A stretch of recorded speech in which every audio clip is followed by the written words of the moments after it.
ಯಾಕೆಂದ್ರೆ ನೀವು ನಿಮ್ಮ ತಂದೆಯವರಿಗೆ ನೀವು ಪೊಲಿಟಿಷಿಯನ್ ಆಗೋದೇ ಇಷ್ಟ ಇರಲಿಲ್ಲ ಅಂತೆ.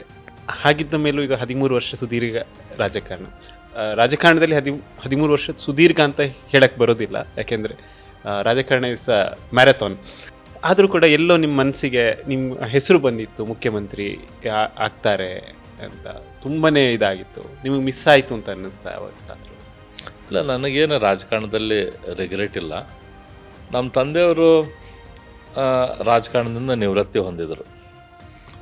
ನನಗನ್ಸಿದ ಮಟ್ಟಿಗೆ ಅವರೊಬ್ಬರು ಅತ್ಯಂತ ಪ್ರಾಮಾಣಿಕ ರಾಜಕಾರಣಿ. ನನಗನ್ಸಿದ ಮಟ್ಟಿಗೆ ಅವರು ನನ್ನ ಮುಂದೆ ಯಾವಾಗೂ ಹೇಳಿಲ್ಲ, ಆದರೆ ನನಗನ್ಸಿದ ಮಟ್ಟಿಗೆ ಅವರು ರಾಜಕಾರಣದಿಂದ ನಿವೃತ್ತಿ ಹೊಂದಿದ್ದು ರಾಜಕಾರಣದಲ್ಲಿರುವಂಥ ಹೊಲಸಿನ ಕಾರಣಕ್ಕೆ, ಅಲ್ಲಿರುವಂಥ ಭ್ರಷ್ಟಾಚಾರ, ಅಲ್ಲಿರುವಂಥ ಜಾತಿ ವ್ಯವಸ್ಥೆ, ರಾಜಕಾರಣದಲ್ಲಿರುವಂಥ ವರ್ಕಿಂಗ್ ಟೋಟಲ್ ಏನಿದೆ ಅದರಿಂದ ಅವರ ಮನನೊಂದು ಭ್ರಮನಿರಸನ ಆಗಿ ನನಗನ್ಸಿದ ಮಟ್ಟಿಗೆ ಅವರು ರಾಜಕಾರಣದಿಂದ ಅವರು ನಿವೃತ್ತಿ ಆಗ್ಬೇಕಂತೆ ಘೋಷಣೆ ಮಾಡಿದ್ರು ಅಂಥೇಳಿ ನನಗನ್ಸುತ್ತೆ. ಅವ್ರು ನನ್ನ ಮುಂದೆ ಯಾವಾಗೂ ಹೇಳಿಲ್ಲ.